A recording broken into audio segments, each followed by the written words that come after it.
Hello everyone, in this video we are going to see 12th standard unit 3 proofs in celebration of being alive. This video deals with the part 4 of the lesson. This is the final part of the lesson. If you are ready, let's get into the video. Previous வீடியோவில் நம்ம என்ன பார்த்தோம் அப்படின்னா, அந்த red cross children ஹாஸ்பிட்டலில் ஏதோ ஒரு விஷயம் நடக்குது. அது வந்து இந்த கிராண்ட் ப்ரிக்ஸ் மாதிரி இருக்குது அப்படின்னு அவர் சொல்லியிருப்பார் இல்லையா. அந்த நிகழ்ச்சியை பார்த்ததுக்கப்புறம் அவருக்கு மனசுக்குள்ளே ஒரு ஆறுதல் வந்திருக்கு. நம்மலாம் ஏன் சஃபர் ஆகணும் அப்படின்ற ஒரு கேள்விக்கு ஒரு விடை தெரிஞ்சிருக்கு அப்படின்ற மாதிரி சொல்லியிருந்தார் இல்லையா. அதுக்கப்புறம் என்னாச்சுன்றதை நம்ம இந்த வீடியோவில் பார்க்கலாம். 8th point, what happened there that morning was that a nurse had left a breakfast trolley unattended. அன்னைக்கு என்ன நடந்துச்சு, அன்னைக்கு மார்னிங் என்ன நடந்துச்சு அப்படின்னா, ஒரு நர்ஸ் வந்து என்ன பண்ணாங்க அப்படின்னா, ஒரு ட்ராலியை பிரேக்ஃபாஸ்ட் ட்ராலி அப்படின்னா நிறைய சாப்பாடெலாம் வச்சு எடுத்துகிட்டு போகக்கூடிய ஒரு இப்படி தள்ளிட்டு போகக்கூடிய ஒரு இதுதான் அது. ஸோ அந்த ட்ராலி வந்து நர்ஸுக்கு ஏதோ ஒர்க் வந்திருக்கும் போல் இருக்குது. ஸோ அவங்க வந்து அந்த பாதியிலே அந்த ட்ராலி அங்கேயே வச்சுட்டு போயிருப்பாங்க. அப்போ அந்த ட்ராலியை வந்து யாரும் கவனிக்காமல் அந்த இடத்துல இருக்கும். இப்போ யாருமே இல்லாத, யாருமே கவனிக்காத ஒரு ட்ராலி வந்து அங்கே இருக்குது, பிரேக்ஃபாஸ்ட் ட்ராலி. அதை என்ன பண்ணாங்க அப்படின்னா, and very soon this trolley was commandeered by an intrepid crew of 2, a driver and a mechanic. அந்த unattended breakfast trolley இருக்கு இல்லையா, அதை வந்து 2 பேர் தள்ளிட்டு வராங்க. commandeered அப்படின்னா ஓட்டிகிட்டு வராங்க அப்படின்னு அர்த்தம். intrepid அப்படின்னா ரொம்ப தைரியமான பலசாலியாக இருக்கக்கூடிய 2 பேர். crew of 2, க்ரூனா பொதுவாக நம்ம வந்து ஷிப்பில் யூஸ் பண்ணுறது, ஷிப்பு அந்த மாதிரி இருக்கிறதுக்கு நம்ம யூஸ் பண்ணுவோம். இந்த இடத்துல வந்து அவங்க 2 பேரும் ரொம்ப பலசாலியாக அது தைரியமாக தள்ளிட்டு வராங்க அப்படின்றதுக்காக இந்த வேர்டை வந்து யூஸ் பண்ணியிருக்காங்க. யாருன்னா ஒரு டிரைவர், ஒரு மெக்கானிக். அதாவது அப்படி சொல்கிறாங்க, அது ஒருத்தர் ஓட்டிகிட்டு வரான், ஒருத்தன் கூட நின்று ஹெல்ப் பண்ணி தள்ளிட்டு வரான். அதனால் ஒரு டிரைவர், ஒரு மெக்கானிக்னு சொல்கிறாங்க. The mechanic provided a motor power by galloping along behind the trolley with his head down while the driver seated on the mower deck held on with one hand and steered by scraping his foot on the floor. So இந்த trolley, இந்த பிக்சரில் காட்டியிருக்கோம் இல்லையா, இந்த மாதிரி ஒரு trolley. So இந்த ட்ராலியை தான் அந்த 2 பசங்க தள்ளிட்டு வராங்க. இதில் என்ன ஸ்பெஷல் அப்படின்னா, இந்த மெக்கானிக்னா அந்த பின்னாடி நின்று தள்ளிட்டு வரான் இல்லையா, அவன் தான். த மெக்கானிக் ப்ரொவைடட் மோட்டார் பவர் அப்படின்னா அவன் ஃபோர்ஸ் கொடுக்குறான் இல்லையா, தள்ளுறான் இல்லையா உந்தி, அதுதான் மோட்டார் பவர்ன்றது. பை கேலோப்பிங்னா சாதாரணமாக ரன்னு, ஓடுறதுன்னு சொல்கிறது. இந்த இடத்துல அவன் அப்படியே வேகமாக தள்ளிட்டு வரான், அதை தான் சொல்கிறாங்க. Along behind the trolley with his head down, பின்னாடி அந்த ட்ராலிக்கு பின்னாடி, பிஹைண்ட்னா பின்னாடி தலையை குனிஞ்சிக்கிட்டு அப்படியே என்ன பண்ணிட்டு வரான், பிடிச்சி வேகமாக தள்ளிக்கிட்டே வரான், ஃபோர்ஸ் கொடுத்து தள்ளிகிட்டே வரான். Behind the trolley with his head down, தலையை குனிஞ்சிக்கிட்டே தள்ளிட்டு வரான்.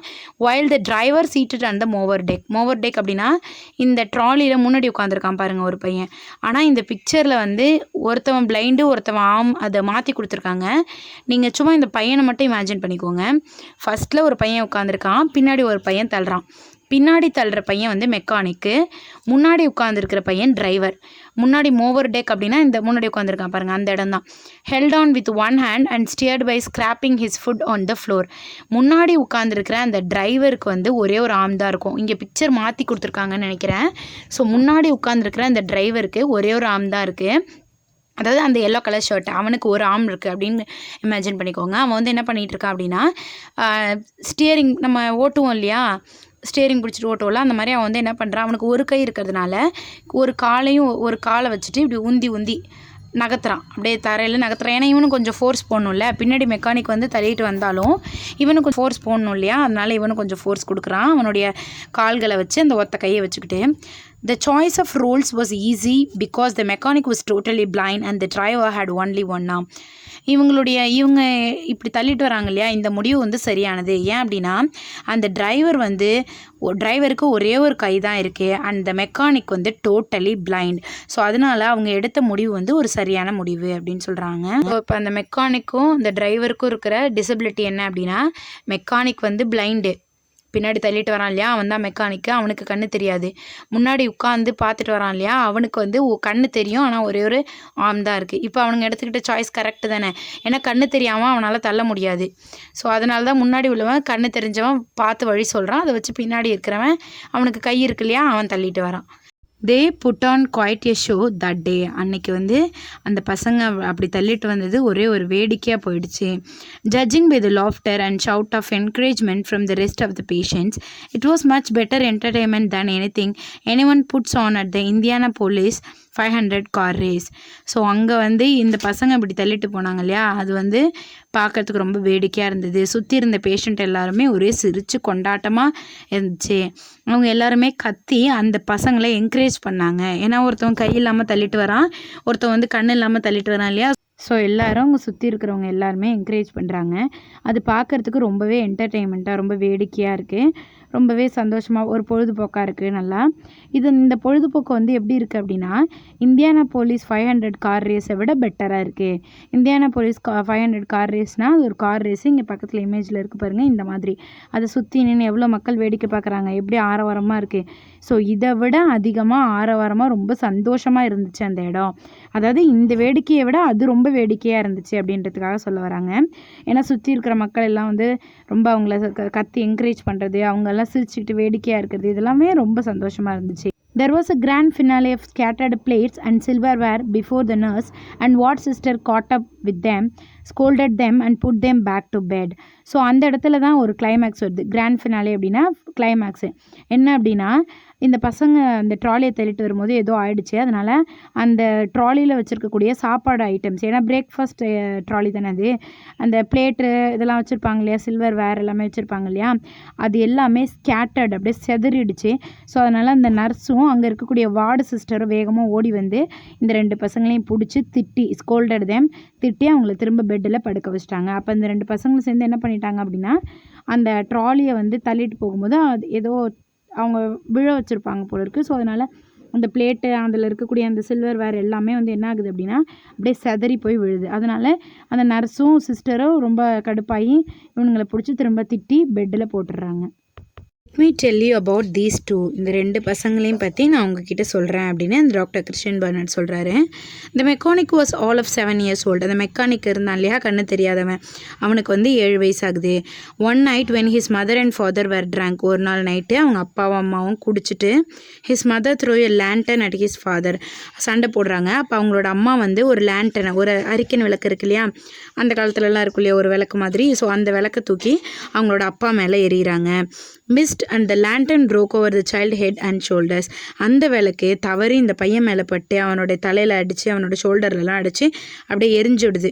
ஏன்னா அது விளக்கு, நம்ம லேண்டன் பார்த்துருக்கீங்களா, அரிக்கன் விளக்குன்னு அந்த காலத்தில் சொல்லுவாங்களே, ஸோ அந்த மாதிரி இருக்கக்கூடியது. ஸோ அந்த நெருப்பு வந்து அவன் மேலெலாம் பட்டுறது. He suffered severe 3rd degree burns on the upper part of his body and lost both his eyes. So அவன் வந்து என்ன ஆகுது அப்படின்னா, அந்த விளக்கு வந்து அவன் மேலே பட்டதுனால அவனோட அப்பர் பாடி ஃபுல்லாக பாதிக்கப்பட்டுருது. என்ன ஆகுது அப்படின்னு சொன்னாக்கா, அவனோட கண்களை வந்து அவன் இழந்துடுறான். He suffered severe 3rd degree burns. நம்ம இப்போ இத்தனை டிகிரியில் பேர்ன் ஆயிருக்குன்னு சொல்லுவோம் இல்லையா, ஸோ அந்த மாதிரி வந்து சுட்டிருக்கு அவனை இத்தனை டிகிரியில். ஸோ அதனால் அவனோட அப்பர் பாடி ஃபுல்லாக என்ன ஆயிடுச்சு, ரொம்ப பாதிக்கப்பட்டுருச்சு. அவனோட கண்களை இழந்துட்டான். At the time of the Grand Prix he was walking horror with a disfigured face and long flap of skin hanging from the side of his neck to his body. So அந்த time of Grand Prix அப்படின்னா அந்த பசங்க அந்த ட்ராலியை தள்ளிட்டு வந்தாங்க இல்லையா, அதை தான் வந்து இந்த கிறிஸ்டியன் பர்னார்டு என்ன சொல்லியிருப்பார், கார் ரேஸ் மாதிரி இருக்குன்னு சொல்லியிருப்பார். ஸோ அந்த டைமில் அந்த பையன் நடந்து வரப்போ ரொம்பவே பார்க்கும்போது ரொம்பவே ஹாரராக பயங்கரமாக இருந்துச்சு.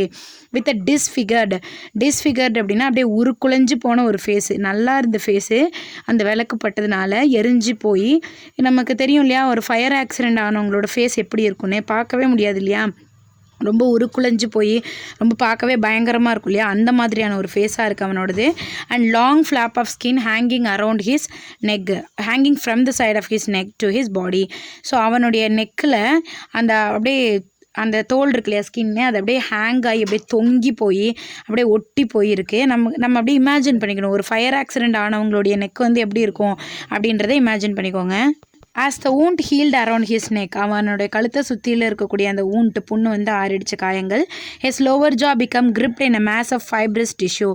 அவனுடைய அப்படியே அந்த கழுத்து இருக்கு இல்லையா, அது அப்படியே ஒட்டி போய் அப்படியே கோடு கோடாக தெரியுது. அப்படியே ஒரு மாதிரி அவனுடைய தாடையும் அந்த ஜா இருக்கு இல்லையா, அதுவும் கழுத்து அப்படியே ஒட்டி போன மாதிரி இருக்குது, அப்படியே கோடு கோடாக அவனுக்கு தெரியுது. the only way this little boy could open his mouth was to raise his head. So அவனோட வாயை அவன் திறக்கணும் சாப்பிட்றதுக்காக அப்படின்னா கூட, பேசணும் அப்படின்றதுக்காக கூட அவன் என்ன பண்ணணும், தலையை அப்படி கொஞ்சம் தூக்கணும். அதாவது அவனுடைய கழுத்தும் அப்படி மேலே அப்படி தலையோடு சேர்த்து தூக்கினா தான் அவனால் வாயை கூட ஓப்பன் பண்ண முடியும். ஸோ அந்த மாதிரி அப்படியே அந்த டிஷ்யூஸ்லாம் அப்படியே ஒட்டி போய் அப்படியே ரொம்பவே பார்க்கவே ரொம்ப உருக்குலைஞ்சு போய் ரொம்பவே மோசமாக இருக்கான், பார்க்கவே முடியாத அளவுக்கு இருக்கான். ஏன்னா அந்த fire ஆக்சிடென்ட்னால. when I stopped by to see him after the race he said you know we won and he was laughing. Christian Bernard வந்து அந்த பசங்களை பார்க்குறாரு அந்த கிராண்ட் பிரிக்ஸ் அப்போ பார்க்குறப்போ அந்த மெக்கானிக் இருக்கு இல்லையா, அவன் சிரிச்சுக்கிட்டே சொல்கிறான் நாங்கள் ஜெயிச்சிட்டோம் அப்படின்னு சொல்லிட்டு அவன் சிரிக்கிறான். யாரை பார்த்து அப்படின்னா அந்த டாக்டர் கிறிஸ்டியன் பெர்னார்டை பார்த்து. The trolley's driver I knew better. இந்த ட்ராலியோட டிரைவர் இருக்கான் இல்லையா, அவனை எனக்கு நல்லாவே தெரியும். a few years earlier I had successfully closed a hole in his heart. கொஞ்சம் வருஷத்துக்கு முன்னாடி, சில வருடங்களுக்கு முன்னாடி தான் நான் அவனோட ஹார்ட்டில் இருக்கக்கூடிய ஹோலை வந்து சக்ஸஸ்ஃபுல்லாக க்ளோஸ் பண்ணேன். he had returned to the hospital because he had a malignant tumor of the bone. அந்த பையனுக்கு ஹார்ட்டில் ஹோல் இருந்துச்சு இல்லையா, அதை சரி பண்ணது டாக்டர் கிறிஸ்டியன் பெர்னார்டு தான். அதை சரி பண்ணதுக்கப்புறமா திரும்பவும் அந்த பையன் அந்த ஹாஸ்பிட்டலுக்கு வரான். ஏன் அப்படின்னா அவனுக்கு வந்து டியூமர்னால் கட்டி, மேலிக்னன்ட் அப்படின்னா ரொம்ப பயங்கரமான ஒரு கட்டி ஒன்று அவனோட போனில் இருக்குது. a few days before the race, இந்த ரேஸ் நடக்குது இல்லையா, அதாவது ரேஸ்னால் அந்த ட்ராலி அந்த பசங்க தள்ளிட்டு போகிறது. ஸோ அந்த நிகழ்வுக்கு கொஞ்சம் நாளைக்கு முன்னாடி தான் அவனோட ஷோல்டர் அண்ட் ஆர்ம்ஸை ஆம்பியூட்டேட் பண்ணாங்க. ஆம்பியூட்டேட் அப்படின்னா வெட்டி எடுக்கிறது, அதாவது அவனுடைய கைகளை ஒரு கையை வந்து வெட்டி எடுக்கிறாங்க. ஏன் அப்படின்னா அவனுக்கு அந்த டியூமர் வந்ததுனால. there was a little hope of his recovery. அவன் பழச்சிருவான் அப்படின்றதுல அவ்வளோவா நம்பிக்கையே இல்லை, கொஞ்சம் தான் இருந்திருக்கு. After the Grand Prix, he proudly informed me that the trolley's wheels were not properly oiled, but he was a good driver and he had a full confidence in the mechanic. So இந்த Grand Prix நடந்ததுக்கப்புறம், Grand Prixனால் எது அப்படின்னா அந்த trolley அந்த பசங்க தள்ளிட்டு போனது தான் அந்த கார் ரேஸ் மாதிரி இருக்குது அப்படின்னு கம்பேர் பண்ணி சொல்கிறாரு இவர். ஸோ அந்த ரேஸுக்கு அப்புறம் டாக்டர் கிறிஸ்டியன் பெர்னார்டை பார்த்து அந்த பையன் சொல்கிறான், யார் அந்த டிரைவர் சொல்கிறான், என்ன சொல்கிறான்னா ட்ராலியோட வீல்ஸ் வந்து ப்ராப்பராக ஆயில் போடலை, அதனால தான் இந்த மாதிரி நாங்கள் போய் மோதி இந்த பிளேட்டெல்லாம் ஸ்கேட்டர் ஆகிடுச்சு.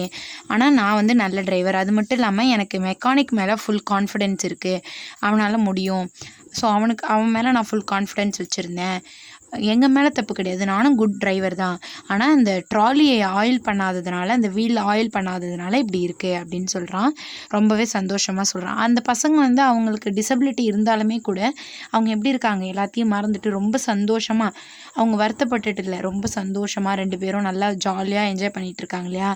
இதை தான் அவர் பார்க்குறாரு. இந்த நிகழ்ச்சியை தான் வந்து அவர் என்ன சொல்கிறாரு, தன்னோட வாழ்க்கையே நான் ஒரு உணர்ந்த சமயம், என் கண்ணை வந்து திறந்த ஒரு விஷயம் வந்து இந்த நிகழ்ச்சி தான் அப்படின்னு சொல்கிறாரு. Suddenly I realized that these 2 children had given me a profound lesson in getting on with the business of living. சடனாக தான் இவர் ஒரு விஷயத்தை ரியலைஸ் பண்ணுறாரு. என்ன அப்படின்னா இந்த 2 குழந்தைங்களும் ஒரு ஆழமான, ப்ரொஃபவுண்ட் அப்படின்னா ஒரு ஆழமான நல்லா எப்படி சொல்கிறது, ரொம்ப ஒரு கிரேட்டான ஒரு லெசனை வந்து எனக்கு கற்றுக் கொடுத்துட்டாங்க. எப்படி வாழணும் அப்படின்ற அந்த லெசனை வந்து எனக்கு கற்றுக் கொடுத்துட்டாங்க. Because the business of living is joy in the real sense of the word, not just something for pleasure, amusement, recreation. அதாவது சந்தோஷமாக வாழ்கிறது அப்படின்றது இப்போது ஒரு ப்ளஷரை தேடியோ இல்லை ஒரு அம்யூஸ்மெண்ட்டை தேடியோ ஒரு ரீக்ரியேஷனை தேடியோ இல்லை.